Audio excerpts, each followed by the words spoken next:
So today I wanted to revisit the Janissaries and what we've talked about before, and just sort of bring it all together into one cohesive thing. So just as a recap, the Janissaries were a class of ruling slaves who ruled during the Ottoman Empire. So even though they were slaves, they were the architects, the police, the administrators, the scholars, pretty much responsible for the running of the Ottoman Empire. And yet they were slaves. So the question really becomes, how did this make any sense? Because throughout the history of the Ottoman Empire, the Sultan, who was ostensibly in charge of all of this, could have chosen to give a position of power to a janissary, a son of a Christian slave, who had gone through the process of becoming a janissary, or one of his own kind, a Turkish noble. And almost every time that question came about, the Sultan would choose a janissary over a Turkish noble, which over time meant that the entire ruling class of the Ottoman Empire was comprised almost entirely of janissaries. And that really needs an explanation. Because if you think about it, the Sultan was essentially putting a foreign army in charge of his empire. I mean, would he have invited the Mongols to come in?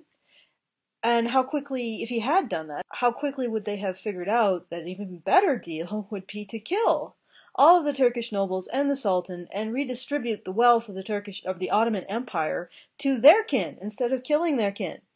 So obviously there's a rationale behind this choice that the Sultan made to have these janissaries in power versus his own people. This part of the series has really been about the rationale behind that choice. And again, it really needs an explanation. Now, the first thing I wanted to discuss before I get into the explanation, even deeper into the explanation of why he used janissaries over Turkish nobles to rule the Ottoman Empire, a Turkish empire, I'm going to just start by pointing something out. Our perception of slavery usually involves a lot of whips and chains and torture and blood. But the reality is that slavery was a lot more psychologically nuanced than the Hollywood impression would have you believe. Now, I mean, there were points in history where slavery very much was whips and chains, but those points of history usually didn't last long, and because they couldn't be maintained for very long. It was too obvious. The slavery was too obvious. And they really didn't characterize slavery on the whole, because there are many examples of empires in which slaves, well, they pretty much ran them. They were the skilled labor force. They were the doctors, the academics, the scholars. They were the accountants. They were the ones who knew how to read and write. You know, they ran empires. So slavery is a lot more subtle than whips and chains. It's a lot more psychologically nuanced. And when you understand that, you realize that there is a question here. Why did they run empires in which they were slaves? Why did they maintain the status quo when they were the ones who pretty much benefited least from it? And you can look at lots of empires and see the same thing. For example, the Roman Empire. Most of the skilled labor was slaves or freed slaves. And the Roman male citizens actually they were much more restricted in the types of jobs that they could take. They could be soldiers, farmers, or they could invest their wealth. And that was sort of it. They didn't have the same kind of options as the slave class. It's surprising, but true. Slaves could do more jobs. And in the Ottoman Empire, the same thing. The janissaries were very, very well-educated, very powerful slaves. So if you can imagine living in a world where your doctor's a slave, your policeman is a slave, hell, your mayor is a slave. Imagine living in that kind of world. That really needs an explanation. The real difference between a master and a slave isn't whips and chains. It's something a lot more subtle. The real difference between the master and the slave is that in every single society, even in those societies where slaves did many of the jobs that actually ran an empire, including running the empire, the masters, their positive identity was always innate to them. They were always born to the identities that they had, and they couldn't be taken away. Their identities were innate. They were passive aspects of their character. Whereas the slaves, their positive identity always derived by their utility to the societies that they were in. They had no other positive identity. And in fact, if you look at their behavior, they took their identities from their jobs. So they took their identities from being a policeman, from being the mayor, from being a doctor, from being an engineer. That's what they took their identities from.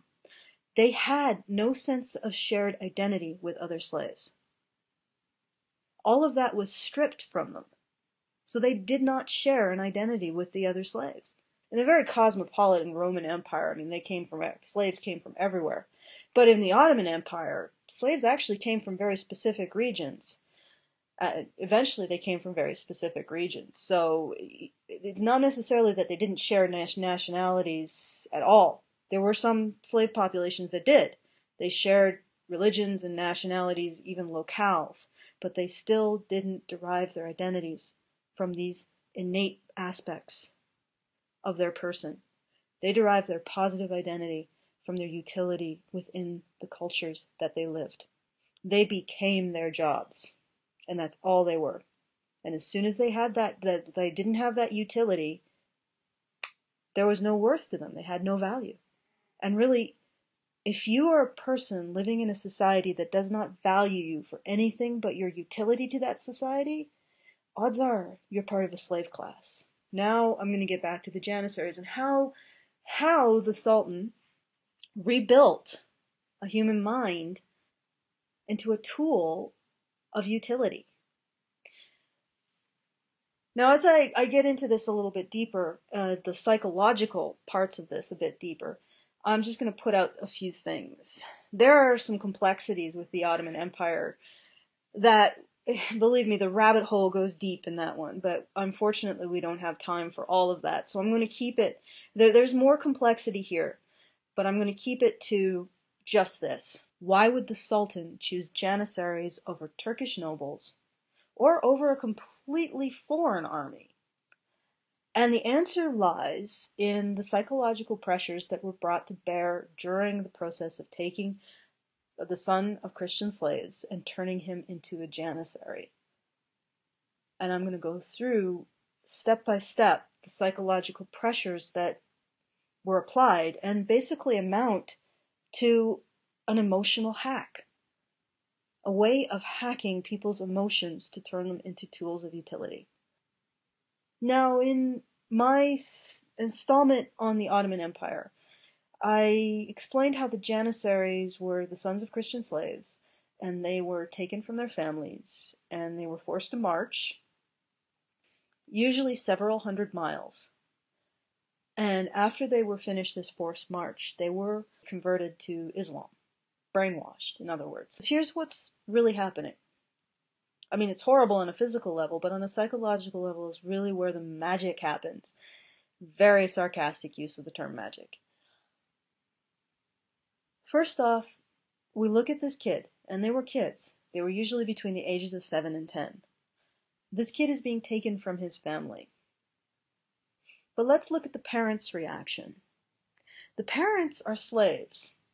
Most likely they reacted with simple resignation. Here, take our son. We don't have a choice. They probably didn't fight. They probably didn't put too much of a fuss. In fact, many of them were probably eager for their sons to have a chance to get out of poverty.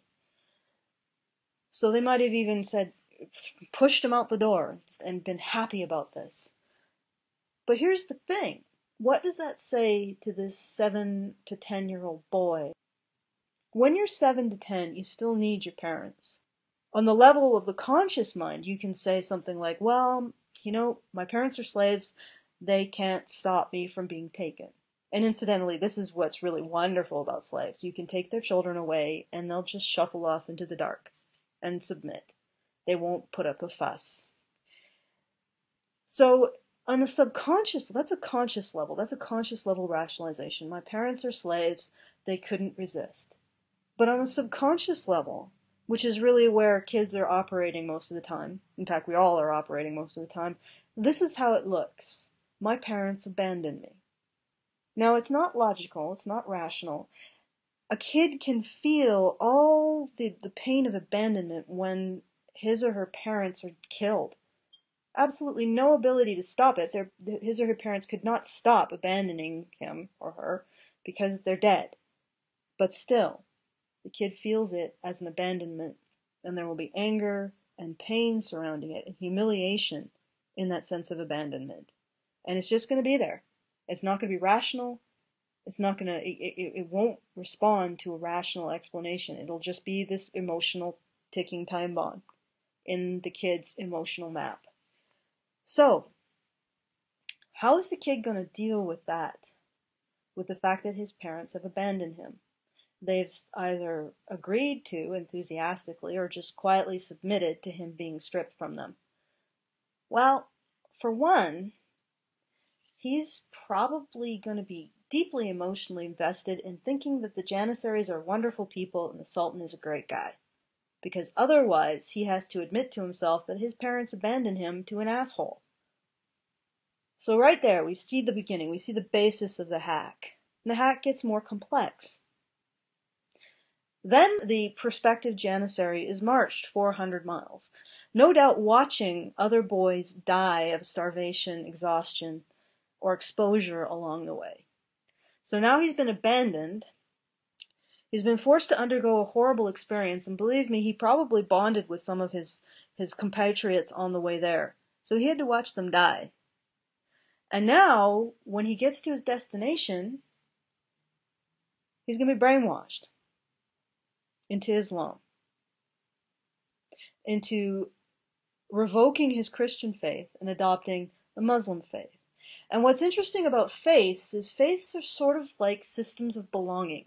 So now he's going to be revoking his Christian system of belonging and adopting a system of belonging based on Islam. So he is going to see Muslims as a source of his new sense of belonging. You give this kid high motivation to see the Sultan as benevolent, as a benevolent figure, because otherwise he has to face the fact that his parents abandoned him to an asshole. He's not going to be inclined to do that. And we will, as children, we will believe all sorts of lies to preserve our belief in our parents' love. And barring that, we will believe all sorts of lies to preserve our belief in our parents' hatred. Because what really hurts is our parents' indifference. Our parents' indifference is a source of shame and humiliation. Because there's nothing worse than a parent who just doesn't give a shit. Just doesn't care. Doesn't even care enough to hate you. Just doesn't care.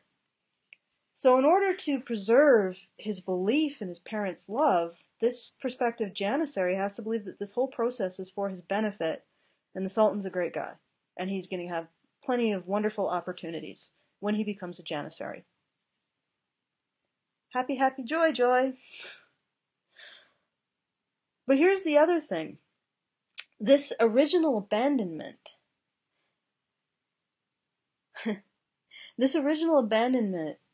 scars the Janissary, the prospective, this boy, with a sense of shame and humiliation, a sense of not being worthy. This abandonment means that he will never look to himself for belonging. He will always look outside himself for belonging. And he will have a great motivation to try to earn belonging. And what's also interesting about the scar of shame is that the people who are thus scarred prefer to get their belonging from an external system that a whole bunch of people buy into. Because getting it from other people, you don't trust other people anymore. You don't trust other people, first of all, because you've been abandoned and betrayed, but also because you no longer feel like you're lovable, like you are a lovable human being. So you would rather get a copper penny than a hug. And that's where these boys are at. They would rather get a tin-plated medal than their parents back at this point. All of these effects come out of this brand of shame, this induced abandonment. And that's really, like I said, that's what's great about slaves, is that you can strip them of their children and they just sort of accept it. They don't fight. And their children see this, and it's extremely painful. This is more painful. I mean, it's not as dramatic as strapping someone down and shoving an iron onto their flesh, but it really is worse. It's fundamentally worse. These kids would have been taught to take their sense of belonging from Islam. In other words, they would have seen native Muslims as having something that they didn't have. And now, even if these converts were treated better than native Muslims, or were felt to be better Muslims, it doesn't matter, because this is a private wound, a private shame, and it would have resulted in different pressures on these two groups of Muslims. These converted Muslims who feel like they'll never belong, in part because they really don't, and also because they were abandoned by their parents. And these native Muslims who never were put through this kind of torture, emotional torture, and feel, that they're just naturally what they are. They just, their value is natural. Their value is inborn. It's innate. So that's going to create a different approach to life, so we shall say. Now, these boys, these Janissaries, were taught to take their sense of belonging from Muslims, from Islam. At the same time as they still do have this really powerful sense of powerlessness associated with the Sultan and the Janissary Corps. And it's that powerlessness, that sense of humiliation, that really drives pride-seeking behavior. Pride being sort of a scar that's left after humiliation has done its work. And it also drives a desire for dominance. You can dominance through competition, but in particular, and here's the real sweet spot of slavery. This is what all of this emotional hacking is leading up to. A master wants a slave that dominates her through serving her benefit. And to explain this, you can dominate someone two different ways. First is the obvious way. You can destroy them. The second is that you can serve their needs. You can serve their vulnerabilities. You're still establishing yourself as dominant, but you're establishing yourself as dominant without violating that sense of belonging to your master. So you are, in fact, dominating your master and getting a relief from that sense of powerlessness that your master put into you in the first place. But anyway, but are you dominating them in such a way as benefiting them at the same time? So you are relieving that sense of powerlessness as you are earning your sense of belonging. This is the slavery sweet spot. This is what you have to hit to get the kind of slave you can rely on to run your society. A slave that sees you, the master, as the source of his belonging, and also wants to dominate you in order to relieve his sense of powerlessness. If you get those two in just the right proportion, you end up with a slave who is endlessly compelled to serve your vulnerabilities. He wants to dominate you, but he also wants to belong to you. So what does he do? Help! Help! Dun dun dun! He's going to be your hero. And that is the slavery sweet spot. That is how you create a slave class that you can trust with all the power of society, and know that those slaves, all they're ever going to use their power for is to help you, is to serve your vulnerabilities as the master class. So this is essentially the end result of the Sultan's emotional hack of the Janissary. The end result is creating a slave who sees the Sultan as the source of his belonging, at the same time is powerfully motivated through that sense of powerlessness to dominate the Sultan. What happens? You get a hero. You get someone who is compelled constantly to be your hero. Now, this process can go south in a very, very bad way. And what happens when it goes south is when that sense of belonging and that sense of desire to dominate isn't in the right proportion. Now, if your slave has a great desire to belong to you as the master class, but no real desire to dominate you, you just end up with a slave who's perfectly happy staring adoringly at you for the rest of your life. You know, annoying, useless, but not really deadly problem. And you probably, as a master class, you probably do want a few slaves that spend all of their time writing sonnets about how beautiful you are and painting your portrait and fucking you just exactly the way you want. But ultimately, as the master class, you do want a slave who does work. So again, that sense, imbuing the slave with that sense of powerlessness and that sense of desiring to belong to you, creating that balance to create a slave who wants to be your hero is really where it's at. Otherwise, you're not gonna. You need to create that balance so that you create a slave that is constantly motivated to do shit, as opposed to just nothing. But the thing is that sometimes you get it wrong. You get that balance wrong, and it goes really south. And what happens is that you end up with a slave whose desire to dominate is significantly greater than his desire to belong. And yeah, that can be a pain, because you end up with a slave who is very aggressive, doesn't really care about you, wants to destroy you, or dominate you, just period. And that's sort of a dangerous slave. And it happens. Let's face it, it happens. Sometimes you put too much pressure one way, not enough pressure another, and you get a monster. Let's face it, you get a sociopath. But ultimately what's interesting is that even these slaves are sort of limited in their understanding of the entire system.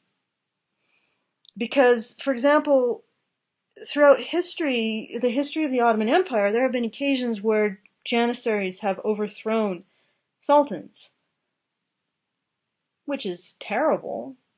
But what did the Janissaries do? They installed another sultan, which is sort of like declaring war on the electric company by changing a light bulb. It's, despite the fact that they were in a position to destroy the system, they just continued to support it. And that's really the point. Even the bad slaves are still slaves. Because they could have, if they had been not thinking like slaves, they could have said, you know what, we don't need another sultan. What we need is to completely dismantle this empire, take the riches, and give them to our own people. But no, they just installed a different sultan. So even the bad slaves are still slaves. And yeah. So that's sort of the slavery sweet spot. And that's how you get a slave that you can rely upon to rule your empire. You create a slave that sees you as a source of his belonging and wants to dominate you because you've instilled a sense of powerlessness in him. So you get a slave who's sort of like, my holy calling in life is to serve my master's benefit and thereby become dominant over her. And that's sort of his thing. And that's the slavery sweet spot. You hit that spot just right, and you keep hitting it generation after generation after generation, and you create a system of slavery that will perpetuate infinitely down the generations. Hit it just right. When you hit the slavery sweet spot just right, you create a person who is defined by his utility, solely defined by his utility to a society. So to bring this back to the question I asked in the beginning, why did the Sultan choose Janissaries over Turkish nobles when he had to appoint someone to a position of power? Well, the answer is really simple. It's because the Janissaries would take their positive identity from their job. And in doing so, they would be far more inclined to do a good job and avoid partisan politicking than the Turkish nobles. So the Janissaries sort of ended up ruling the Ottoman Empire the way traffic light rules an intersection. It really doesn't rule at all. It just oversees it. And that's why they were chosen. Slaves sort of, and you can see this over and over in these different cultures, slaves sort of form a buffer class of people who simply do their job of running the society. They don't engage in the power politics because they can't, because they have that one layer of remove. They do not have the ability to form a cohesive identity with other slaves. So that limits their ability to create partisan politics. And they are very focused on earning their value as opposed to playing games. So you end up with these groups of slaves that do the tasks that sort of buffer the people who are interested in playing partisan politics. And in the process, in that buffering, the slave classes actually create stability within the empires in which they find their belonging, their sense of belonging, by serving.